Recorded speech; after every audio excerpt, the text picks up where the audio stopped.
Okay, today's video we're starting with the Acti, but not because we're working on the Acti. I'm taking a pause on the Acti because we have to get going on the Wagon R. The reason we have to get going on the Wagon R is because we're taking the rims off the Acti and going to attempt to put them on the Wagon R to see how they look on the Wagon R, because again, my plan was never to keep these on the Acti for like a long time.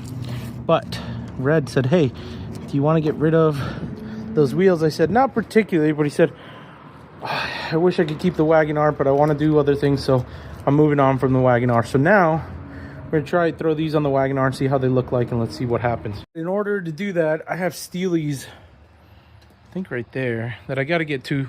So I got to remove all this stuff out of the way and put the steelies on this, get these off of there, and then bring the Wagon R. Also, during the winter, this became a mess. Now, closer to springtime, it's still kind of winter, so maybe I'll quickly blow this out. This is a mess. This is a mess. We have basically the Acti, the Sandbar, the Wagon R, and then Julio's deck van that we have parts for here.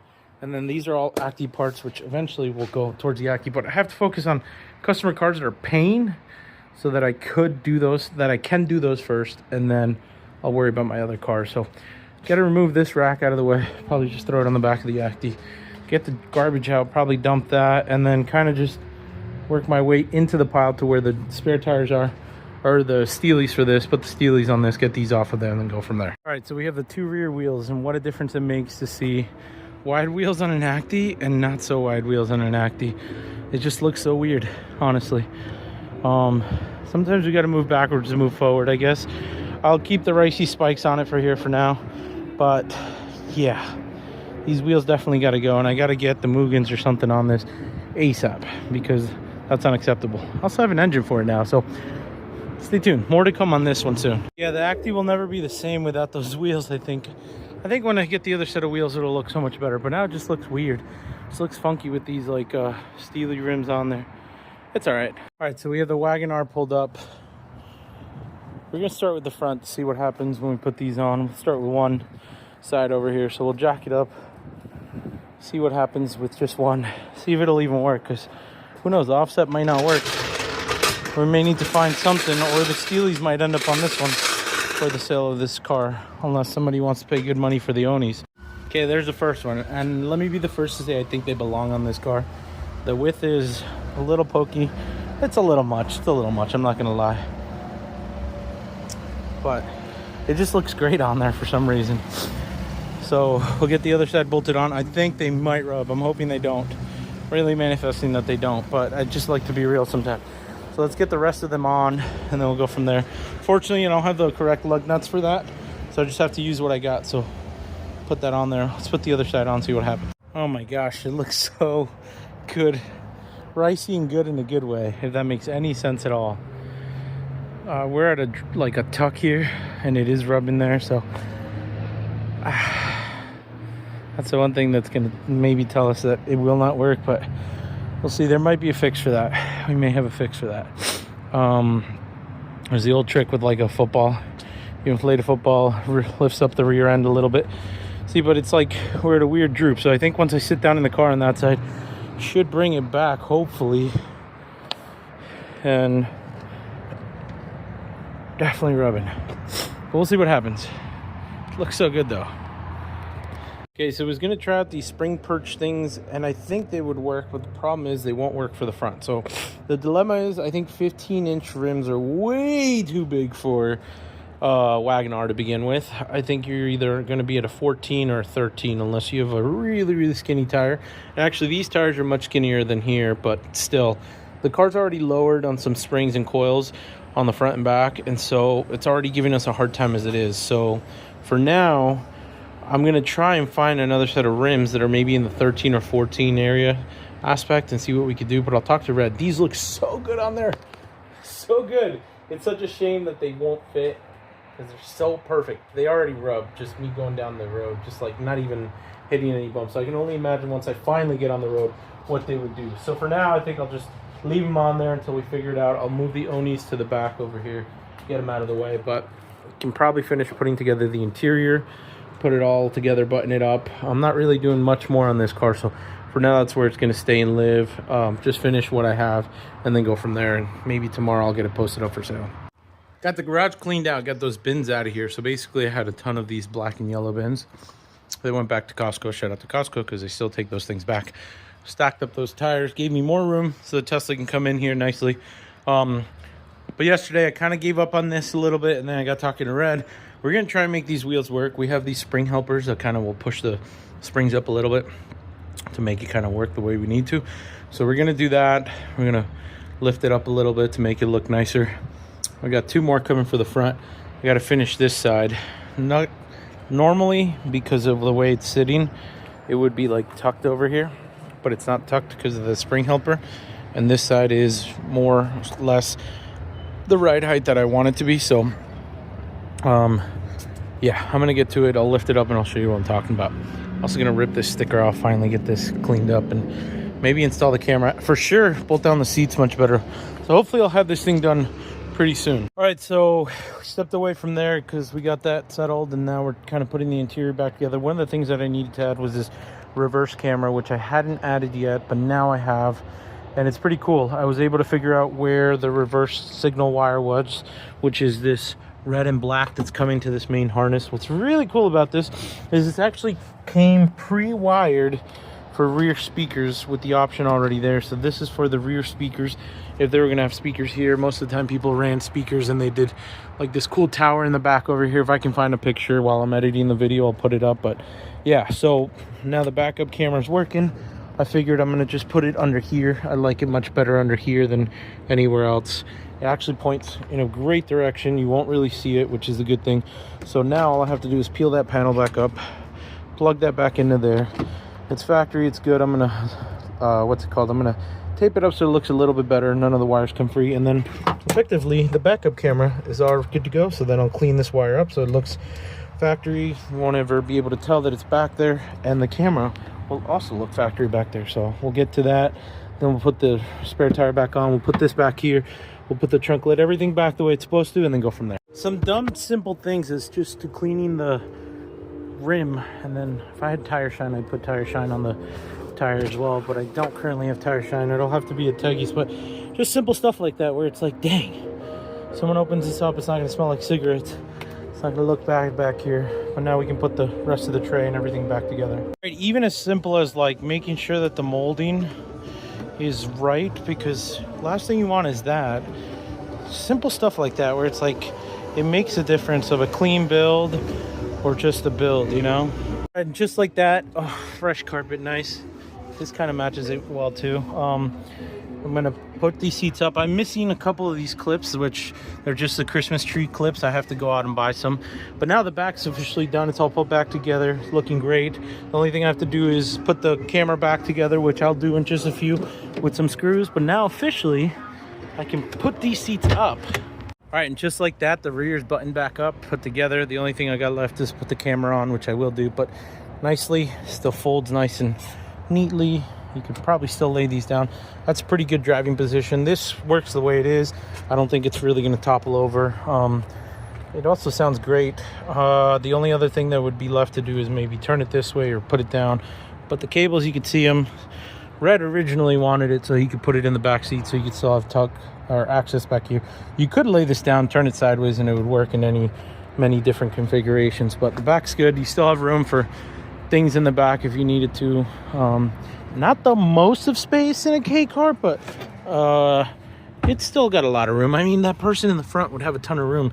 If you were back here, you know, you could be kind and push up. But that's pretty much it for the back. I got to button this up, put the trim pieces back on the seats and on this area here, and then this will effectively finish the rear of the car.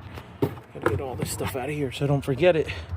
And yeah, I mean, we'll still have to go get the Teggy Touch. I think we're probably gonna do the windows again, so I'll probably have to detint these, because if you look, they're kind of purpling out. They're not the greatest or the best, but yeah.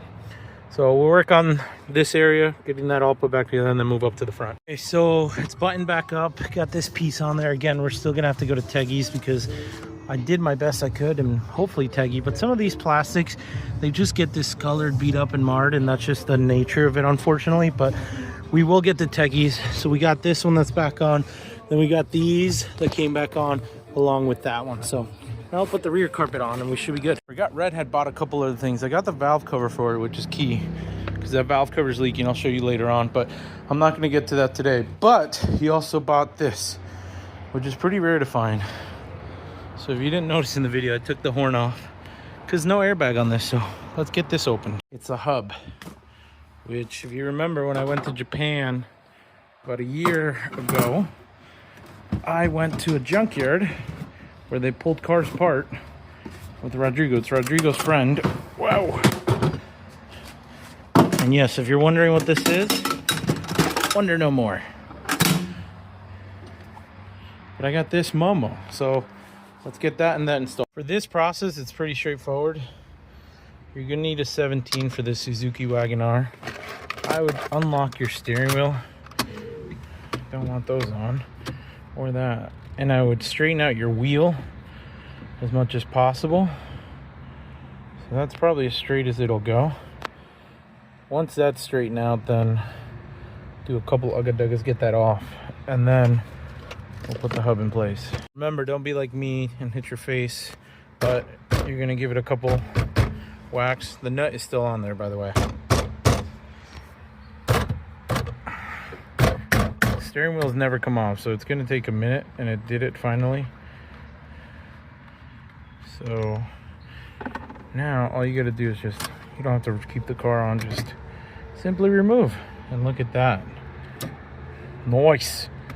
Turn the high beams on. All right, let's open up the hub. So here we have the hub. I think we may have a slight issue where this car may not have a horn, or I may have to relocate the horn button to somewhere else because naturally, let's see. I think if we were to take, hold on, let me not ruin any of these things. I think if we took this guy and then touched him to ground, he would, yep, that would honk. So effectively, this is our horn.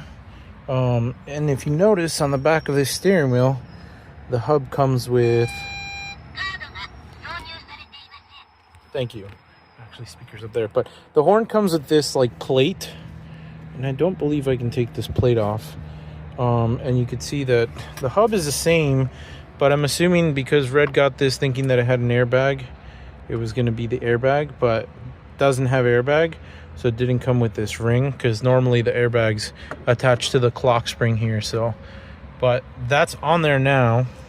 We'll have to see which of these things are the correct thingamajiggers that are supposed to be for this steering wheel, because there's two steering wheels that you can bolt up to this. They all have, oh look, I was doing it wrong. That's what I was looking for earlier. I was looking for that indicator that says that that steering wheel is straight, and then you'll have these little nubs on the bottom and these nubs here and here, and all you want to do is line those up so that they are straight.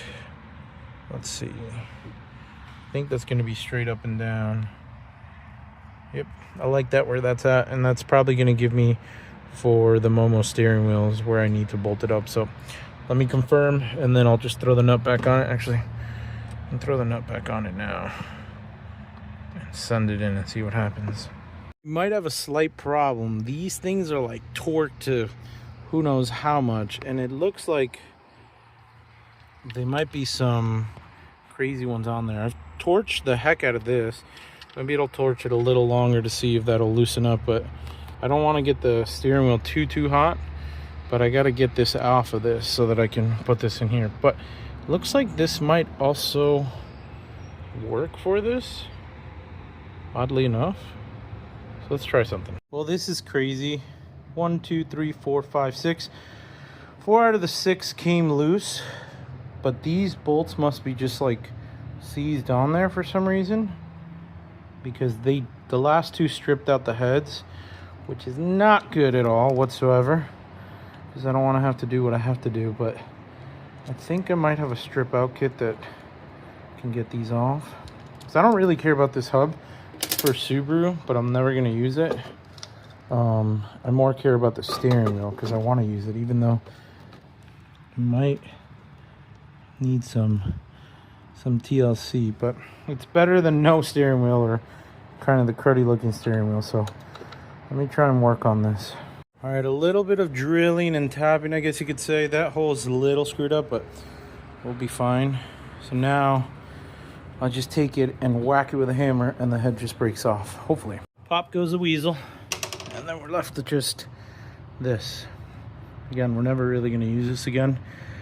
Could it theoretically work again? Yes. Do I want it to work again? No. It's garbage now. Take that and put that on. Just like that, we got a Momo race. Again, horn won't work. I got to figure out the horn thing first and then go from there. Maybe there is a specific one that doesn't work with the power steering. I'm sorry, with the airbag. But now felt a little squeaky.